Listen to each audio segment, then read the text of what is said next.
Your entire body is paralyzed. Aggressive white noise fills your skull. A strange pain, like you've never felt before. Through the static, you hear a woman's voice. It's like 1,000 radio stations are being blasted into your head all at once. But her words are the only ones you can make out. I know you're feeling pretty uncomfortable right now. Don't move too much or fight it. That'll just make it worse. Can't say it's a pleasure, officer. I was really hoping not to make your acquaintance. But here we are. The voice coming through the whirlwind of pain is not malicious. She doesn't want to hurt you, but she has to. Doesn't wish to hurt you, not according to your ear canals. Wait, no, not even your ear canals. This is going directly into your neural pathways. That's an awful decision. Why would you not want to shield yourself from it? It's an entirely new type of experience.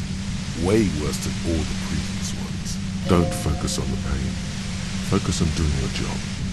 Tell her she's under arrest. No, I'm not going to fucking kill you. If that had been my plan, you'd be dead already. All things considered, I'm being pretty reasonable here. I'm using a pale latitude compressor. You and your partner have been caught in its field.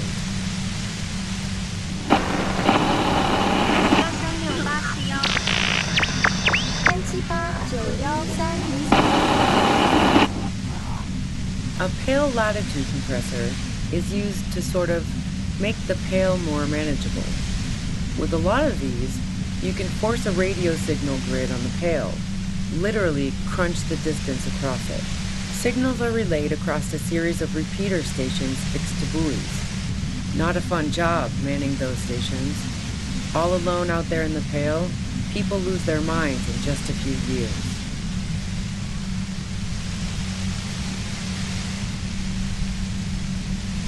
So, what we are experiencing is a concentration of radio waves. Precisely. This is an industrial strength paraboloid. It's meant for forcing dimensions on something that doesn't have them. Needless to say, the frequencies used are out of this world. At the upper limit is the large prime number generator station. It's used specifically for pale latitude compression. That's why you may be hearing some numbers. But you might also hear, or think you're hearing... She's been holed up in here for a while with no one to talk to. Keep her talking, and you just might get an opportunity to break loose. Yeah, I stuck my head in there before using it on you. It seemed like the ethical thing to do. Can't say that I enjoyed it. The field was weaker, but I can imagine what you're going through. I built it myself. That's illegal. I'm guessing it's patented. But we are beyond that, aren't we? Oh yeah. Way beyond.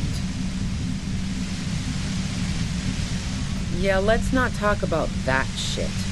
You were hunting me and fell into my trap instead. That's all there is to say about it. So she thinks of you as hunters, not cops, and of herself merely as prey.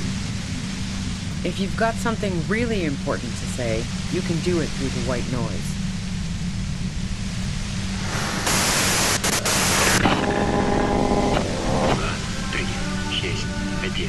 Turn this. God damn it. Fine. If you really want to talk, I can dial it down. I've also got a gun, by the way. She's carrying a 2-barreled front loader. Remain careful. Well, it doesn't feel much better, but she can form sentences now. Thinking doesn't seem to hurt as much. Just keep her talking, and you'll get through this. There's only 3 meters between you and the machine. If you keep her distracted for long enough, maybe. Be careful when you make your move. That'll be it for questions. Bide your time.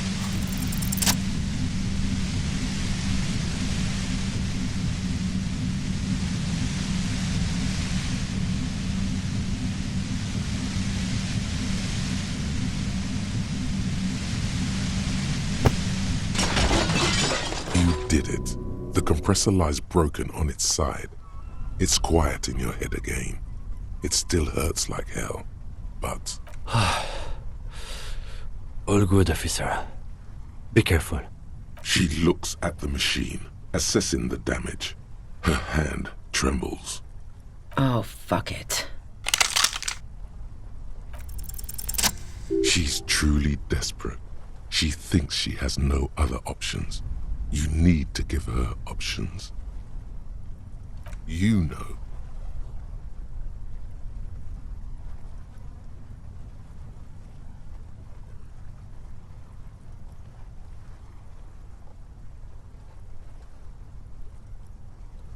This is how you talk her out of it. It's the only scenario in which she lives.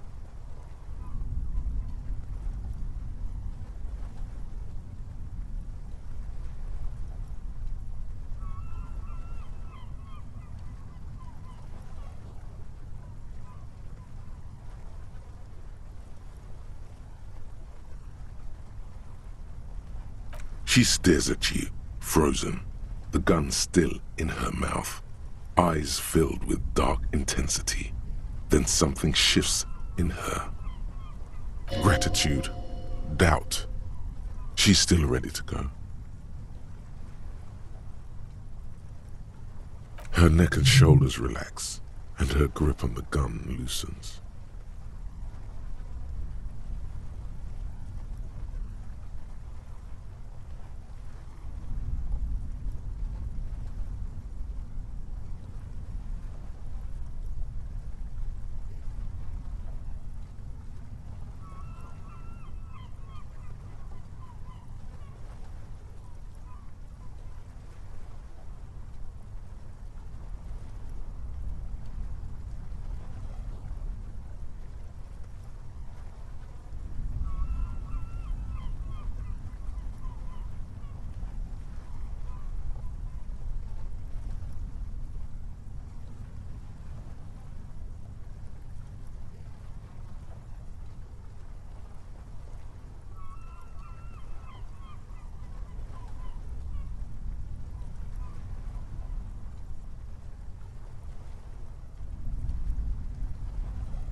Day of miracles.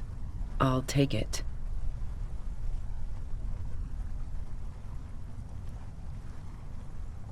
She runs past you, then past the lieutenant, and disappears into the darkness of the tunnel.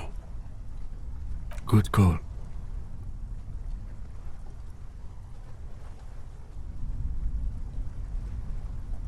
I would have done the same, had I not been incapacitated.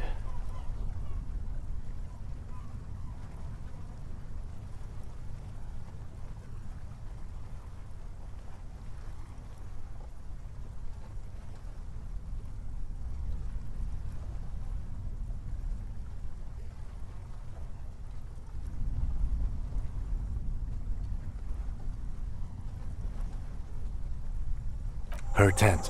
We should check it out.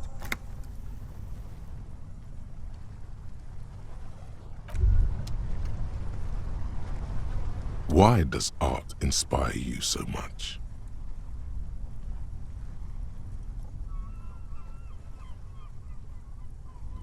Excellent question. Art is a diverse range of visual, literary, auditory, and performative creativity. It's an expression of imagination and technical skill. Additionally, it's history, criticism, and pure enjoyment. In short, art is the highest form of human communication, representation, narrative, emotion, and agency intertwined. Have you looked in the mirror lately? To be honest, you have the exact features of the modern artist, with that wild hair and those clothes. Perhaps you should try to write poetry someday and critique architecture. Of course not. It's autism, box drawing, masturbation with a ruler and a sextant or whatever they use. You should demean and criticize the genteel institution of architecture while extolling the virtues of the pure arts. Yes, you seek substance. No vapid representations and reproductions of social mores as made manifest in stuffy biennials. We're talking real, living art here. Become the art cop. Half art critic, half cop. Exactly. It's not only your duty to only catch the criminals off the street, you must also apprehend criminals of the printing press and the gallery, the trite and derivative artists and writers of the world. Go ahead and provide savage criticisms, art cop. The world is yours to rip to pieces and reassemble.